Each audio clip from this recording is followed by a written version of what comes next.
Got to keep on walking on the road to Zion, man. Yeah.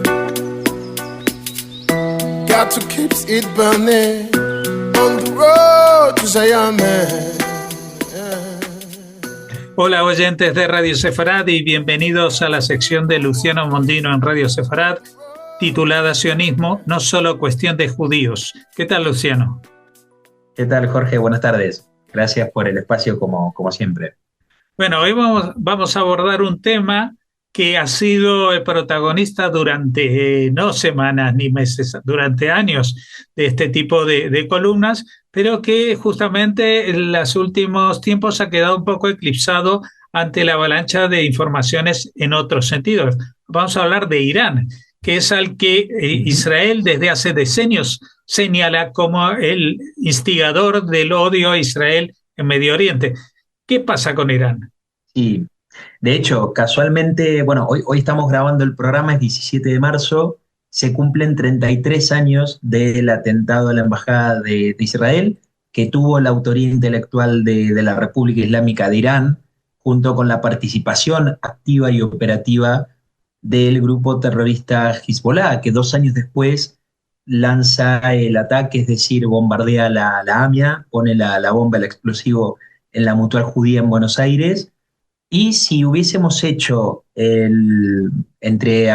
la noche del domingo, la tarde del domingo, y hubiésemos apagado los equipos, los teléfonos celulares, computadoras y demás, y nos hubiésemos despertado hoy habiéndonos desconectado del mundo entero, vamos a tener que solo en la noche hubo un enfrentamiento entre parte de las milicias que está habiendo en Siria contra el grupo terrorista Hezbollah desde el Líbano. Es decir, la frontera sirio-libanesa está empezando a tener también problemas en un Medio Oriente que tiene cambios que son tectónicos, especialmente desde el 7 de octubre, con alianzas y distanciamientos que se están volviendo cada vez más nítidos, pero que de alguna forma los caminos apuntan siempre a Teherán, a la República Islámica de Irán. Un régimen, el iraní, que desde 1979 es, como bien decías, señalado por Israel ya no solo como un instigador de lo que es toda esta corriente de antisemitismo, especialmente muy arraigada en el mundo árabe en general, pero particularmente en lo que hace al mundo árabe del Medio Oriente, sino también promotor de actividades terroristas dentro y fuera de la región, algo que lo hemos evidenciado, como decía, en Buenos Aires hace 33 años, pero que también ha actuado la República Islámica de Irán protagonizando ataques terroristas en distintas partes del mundo, incluida Europa, e incluida también sectores o grupos que son grupos verdaderamente extremistas y que están todavía hoy, no solo incursionando y promoviendo todos estos discursos de odio y de instigación a la violencia, sino que hacen un enaltecimiento de los grupos terroristas. Lamentablemente en España lo conocemos muy bien, grupos como Samidun que hacen un enaltecimiento muy claro de organizaciones terroristas como Hamas o como Hezbollah. La República Islámica de Irán desde 1979 es un régimen teocrático. A partir de ese momento en el cual inicia este régimen con un enfrentamiento directo, una guerra abierta contra la Irak de Saddam Hussein,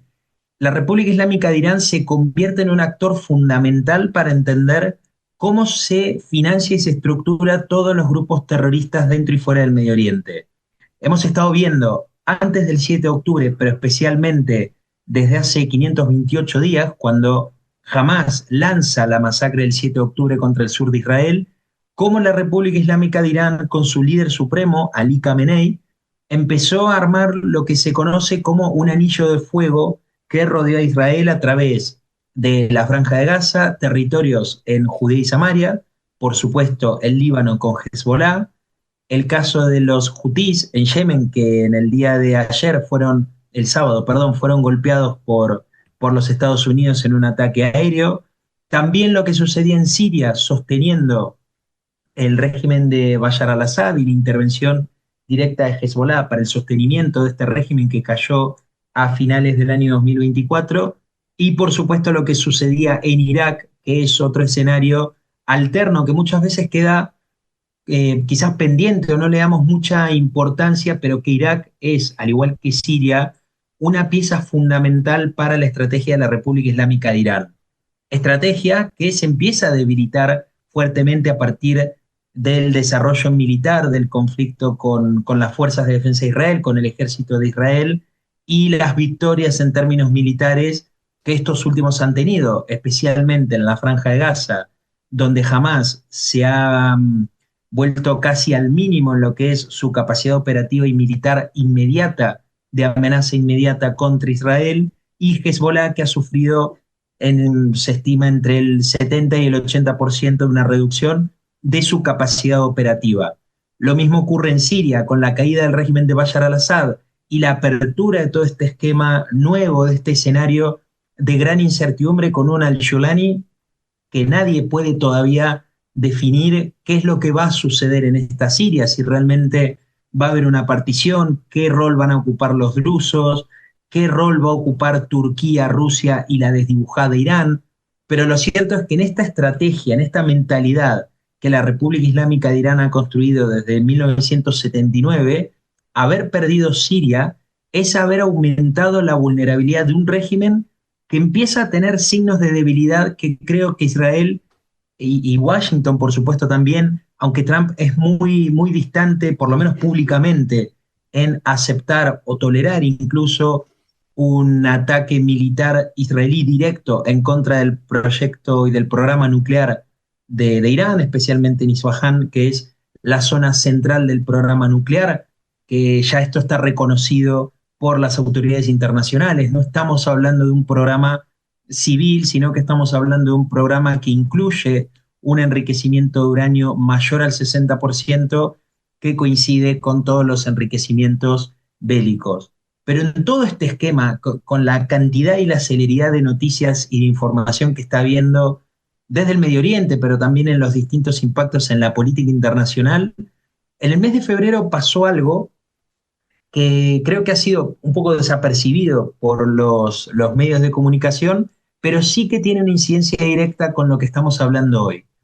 Una disputa abierta, quizás la primera que ha tomado protagonismo público y una voz más pública y más notoria entre el presidente de Irán, quien ha reemplazado a Ebrahim Raisi, que tuvo un accidente de helicóptero hace un año atrás, en mayo del año 2024. El presidente actual es Masoud Pezeshkian, que se enfrentó abiertamente con el líder supremo Ali Khamenei, quien está muy, muy convencido de negar cualquier tipo de apertura, que es lo que está buscando Pezeshkian, hacia los Estados Unidos de Donald Trump. Aquí hay que saber que el 20 de enero, esa fecha que era muy emblemática, en la cual se colocaron distintos tipos de líneas rojas, que eso lo estuvimos viendo incluso con la peligrosidad que tiene de los deadline y las líneas rojas, de decir, bueno, si los secuestrados no están liberados para el 20 de enero, se abrirán las puertas del infierno, o si Irán no converge en un nuevo acuerdo nuclear, conocerá el infierno, los hutís conocerán el infierno. Todo eso terminaba consolidando lo que era la vuelta de Donald Trump al Salón Oval, la nueva presidencia de Donald Trump, y esto se interpretaba en Irán como un signo de interrogación y muy grande sobre lo que era la batería de medidas y sanciones que probablemente se iban a reiniciar en contra de la República Islámica de Irán. Pezeshkian, quien asumió la presidencia hace muy poco tiempo, llegó a un Irán con muchísimos problemas económicos, energéticos y políticos, que por supuesto se van a acrecentar si Trump da finalmente la orden que es muy probable que lo haga y que lo empiece a implementar, de hecho, de incrementar las sanciones contra la República Islámica de Irán. Y esto es muy curioso porque aunque Irán sea un país fuertemente dependiente del recurso energético y su economía esté casi totalmente centralizada ahí, hace 2 o 3 meses que vienen sosteniéndose apagones y faltas de energía que golpean con cada vez mayor frecuencia a las grandes ciudades, incluida su capital, Teherán, y grandes sectores urbanos que empiezan obviamente a sufrir lo que es el déficit energético. Estamos hablando de un déficit mayor a los 300 o 350 millones de metros cúbicos diarios de gas que llevaron a la decisión, por ejemplo, en el mes de diciembre, que el gobierno tuviera que elegir entre dejar sin gas a los hogares en medio de un invierno que además es muy crudo en Irán, especialmente en las ciudades que son más pobladas. Hay que saber que Irán cuenta con entre 80 y 90 millones de habitantes, o bien apagar las plantas generadoras de electricidad de esas grandes ciudades. Es decir, los apagones terminaron siendo la opción menos mala o lo que el presidente de Irán entendía como la opción menos irritable para mucha gente que venía, obviamente, desde hace muchos años sosteniendo una situación económica muy crítica, pero que se empieza a contagiar en una especie de hartazgo social, en una sociedad que además se sabe, la iraní, no está incluida completa, ni siquiera muchas veces parcialmente, en lo que es la política del país, y que sin duda ponía en una situación de mayor vulnerabilidad a un régimen político interno que en muchas cosas solo hoy está sostenido por la fuerte maquinaria de represión de la Guardia Revolucionaria Islámica o las fuerzas Basij, que es una especie de facción dentro de la Guardia Revolucionaria Islámica que depende también de las órdenes del líder supremo, de Ali Khamenei, pero que se nutre de una base social muy vulnerable de lo que es Irán, especialmente personas con muchos problemas de adicciones. En Irán hay un fuerte problema de drogas de este tipo y que solo encuentran en las fuerzas Basij y estos canales de represión y de apoyo al régimen en contra del propio pueblo iraní una forma o manera de sobrevivir en un país con fuertes crisis energéticas y además con una economía que está seriamente deteriorada desde el año 2003-2004, cuando empezaron a incrementarse las sanciones de la comunidad internacional, porque Irán se sabe que es un actor de esta comunidad internacional que va en contra de las normas y el derecho internacional y que además desde hace muchos años, casi 20, se encuentra en vías de consolidar un proyecto de armamentismo nuclear, algo que lo hemos hablado en alguna ocasión, de alguna forma enciende todas las alarmas, ya no solo en Israel y en Estados Unidos, sino también en muchos países árabes que entienden la peligrosidad de lo que significa que un régimen con una ideología como la de Ali Khamenei, que no tiene ningún tipo de reparo en sostener organizaciones terroristas y criminales como Hamas en la Franja de Gaza o Hezbollah, que se sabe es una organización terrorista, pero también una organización ligada al crimen organizado en general, pero al narcotráfico en particular. Se conoce que en zonas de América Latina y el Caribe, Hezbollah se comporta más como un cártel de la droga, como podrían ser algunos cárteles mexicanos o de Centroamérica, pero que en Medio Oriente sí se comporta como una organización terrorista convencional, la cual tiene objetivos, tiene fines muy claros y muy marcados, y que en los últimos meses se ha visto muy reducido, por lo menos por lo que han sido los cambios políticos que ha habido dentro del Líbano. La crisis energética en la República Islámica de Irán no solamente impactó en la producción nacional, que se redujo en torno a un 20 o 30% dependiendo las estimaciones que tomes, pero sí que se redujo muy fuerte durante este último invierno, sino también que expuso la fragilidad de un sistema político que desde 1979 limita y reprime cualquier tipo de participación, por así decirlo, mayoritaria de la sociedad iraní. Con una inflación que además ya ha pasado las 2 cifras mensuales en alimentos y un desplome de la moneda iraní frente al dólar, es cada vez más la irritación por la cual los iraníes atraviesan y que se están dando cuenta, son conscientes que cada vez son más los que se encuentran atravesando el umbral de la pobreza y son muy pesimistas respecto al escenario de máxima presión que se les puede venir a partir de que Trump dé la orden de imponer nuevamente mayor y peores sanciones en contra de la República Islámica de Irán. Hoy Irán estaría a oscuras si el gobierno no hubiese destinado miles y millones de dólares en sostener a organizaciones terroristas en Siria, Irak, Líbano o Gaza. Es una pregunta que tiene mucho peso en el día a día de los iraníes. Esto me parece un tema un tema central. Me ha tocado incluso, tuve la suerte, porque sí que lo es, de poder hablar y estar en contacto con libaneses de 35, 40, 45 años, una generación previa a lo que ha sido la toma de Ali Khamenei en Irán, y la propia gente en el Líbano, especialmente las generaciones más jóvenes, y estoy seguro que será lo mismo en Irán, será lo mismo también en Siria y en Irak, se dan cuenta que sus gobiernos han arrasado con lo que quedaba de estos países. Países, en el caso del Líbano, por ejemplo, que ha atravesado una guerra civil que todavía tiene sus consecuencias, pero que se están dando cuenta que sus gobiernos, si no hubieran destinado o malgastado todo el dinero que malgastaron en sostener actividades terroristas y una guerra inacabable realmente e imposible de ganar en contra de Israel, probablemente estos países sí que hubieran estado mejor y que hubieran tenido por lo menos un elemento más unificador, no tanto encontrar ese punto de unión en lo que es el odio al Estado de Israel y todo este tipo de malgasto en inversión de armamentos y de sostenimiento de organizaciones terroristas, sino haber invertido realmente, en el caso del gobierno de Irán, para los iraníes, o el gobierno del Líbano para los libaneses, y no para Hamas o Hezbollah o los hutís en Yemen.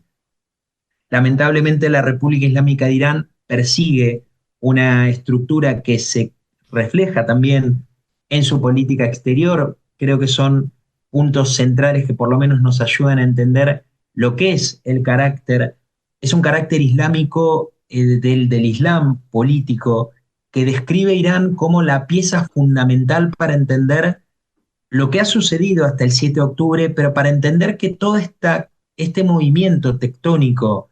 que hay en el Medio Oriente nos está mostrando un Irán que, por los factores internos que mencionaba hoy, está teniendo, por supuesto, una debilidad muy creciente, y que esto es percibido positivamente, claro, por Washington y por Jerusalén, pero sí que también empieza a mostrar debilidades en el plano regional o de toda esta estructura que lo privó de alguna forma de tener conflictos dentro del territorio iraní. Para entender el por qué Irán, desde 1979, necesitó incluir organizaciones proxies en Líbano, Siria e Irak, principalmente se entiende que es para este anillo de fuego y ahí, desde ahí poder atacar el Estado de Israel. Pero hay también un sentido de seguridad que la República Islámica y el régimen de los ayatolá sostuvo, especialmente por lo que fue la traumática guerra en contra de su vecino Irak de Saddam Hussein entre 1980 y 1988, y que se terminó de alguna forma consolidando en toda una doctrina política militar y una estrategia realmente que ha tenido el régimen de los ayatolá en evitar cualquier tipo de confrontación directa dentro del territorio iraní. Mantener, en pocas palabras, mantener la guerra lo más lejos posible de las fronteras iraníes, en una región que se sabe es muy vulnerable, especialmente su frontera con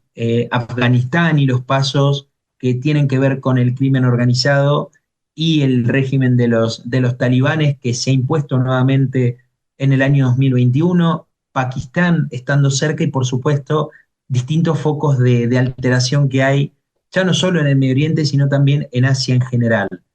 Esto es lo que, cuando cae Siria, la vulnerabilidad del régimen de los ayatolá empieza a ser un problema real para Ali Khamenei. Aquí vemos en la vulnerabilidad del régimen de Khamenei dos opciones que creo que se ponen sobre la mesa y que de alguna forma significan lo que significa esta disputa pública entre la posición del presidente iraní, que de repente puede ser más pragmática y más acorde a una salida política, que es una apertura y un diálogo con los Estados Unidos para poder sortear las graves crisis económicas internas, y una postura de dogma y de línea dura que está encabezada por muchos sectores dentro de la Guardia Revolucionaria Islámica y por el propio Ali Khamenei, de no avanzar bajo ningún punto de vista con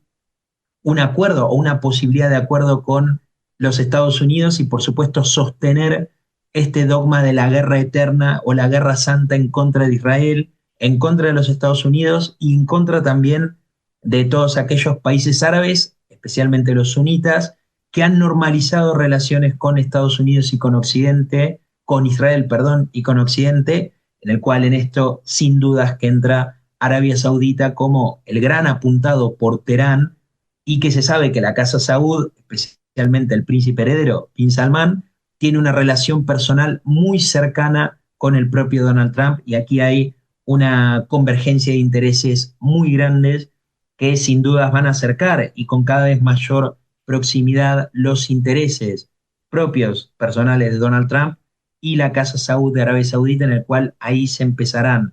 bajo la fachada de temas económicos e intereses quizás personales, se empezarán a dialogar y conversar muchos puntos desde la normalización de Arabia Saudita en sus relaciones con Israel y el propio programa nuclear iraní, que insisto, es un tema que todavía queda pendiente, no se ha resuelto. Irán sigue enriqueciendo uranio más allá de su debilidad estructural en su estructura estratégica que ha sufrido por